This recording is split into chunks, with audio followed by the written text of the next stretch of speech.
What do you make of the UK government plan to take people who've arrived in the UK illegally and put them on a plane to Rwanda? You know, it is surprising that a free country such as UK decided to send its refugees to a not free country like Rwanda. If you read the recent report of Freedom House, you see that UK scores, I think, 55 to 60, but Rwanda in the civil liberties, but Rwanda scores 15. So you see that Rwanda is not a free country where you can send refugees. This means that there is a violation of Geneva Convention regarding refugees, because it stipulates that you can't send refugees in the country where you know that their freedom is threatened. And that is the case in Rwanda. I gave many times the example. In 2018, you know that there was refugees in Rwanda.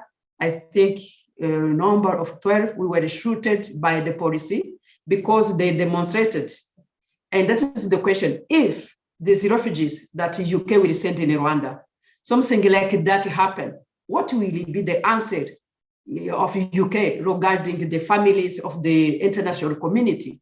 That I think if you read the report of made by UK government regarding the situation in Rwanda, regarding human rights, regarding democracy, regarding freedom, Rwanda scored low. This means that the politicians in the UK, they know the situation in Rwanda.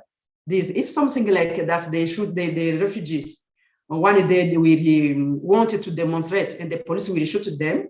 That will be a big problem to the UK to explain how they send these refugees, knowing what can happen to them, because Rwanda is not a free country. And when we say that you're the opposition leader, I mean, you are and you aren't, in the sense that politics is not the same in Rwanda as it is in the UK. We've got elections happening next year, presidential elections in Rwanda. What chance is there of that being a fair election? We cannot have a fair election in Rwanda if the opposition, I am the opposition leader, I have a political party that was not yet, it is not yet recognized by the Rwanda government. I spent 8 years in prison only because I tried to participate in the presidential election 2010.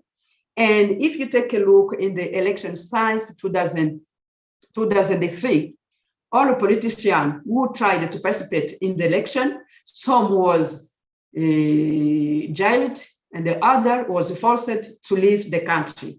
So this is the situation where I don't see any change, even if Rwanda today leads the Commonwealth organization who promote the values like democracy, freedom of expression. But there is no change in Rwanda. We don't see any change. There is no fair election for next year, only if the government accepts to rehabilitate the opposition leaders. We spend many years in prison, because today I spend 8 years in prison. That means that I can't participate in any political activity in my country. Let me just finally ask, what's your message to Suella Braverman, to Rishi Sunak, about the policy that they are running, and in doing so, tacitly endorsing the current electoral political system in Rwanda? Yes, the message that I can give to the British government is that we are glad that they support Rwanda regarding the development, but they have to understand that we can't have sustainable development without democracy. We can't have a sustainable development without freedom of expression. This doesn't mean that what they are doing in Rwanda, they turn eye blind what the Rwanda government is doing today, because they wanted to send these refugees in Rwanda, but they have to understand that to send these refugees in the country, this is not free. then in 2 days, they will again see these refugees in the UK, except that they will give money to the Rwanda government to build the houses where the accommodation where these refugees will stay. But they have to understand Rwanda is not a free country where the people who fled their country because of war, because they are looking for well-being. They can't find anything in Rwanda. If we compare the life in the UK and in Rwanda, I don't think that no refugees will choose to be sent in Rwanda. And do you finally think that instead of giving money to build these houses, would you rather see Suella Braverman, Rishi Sunak putting pressure on the Rwandan government to take a more democratic approach? They seem to be almost endorsing it by treating it as an equal country, if you like.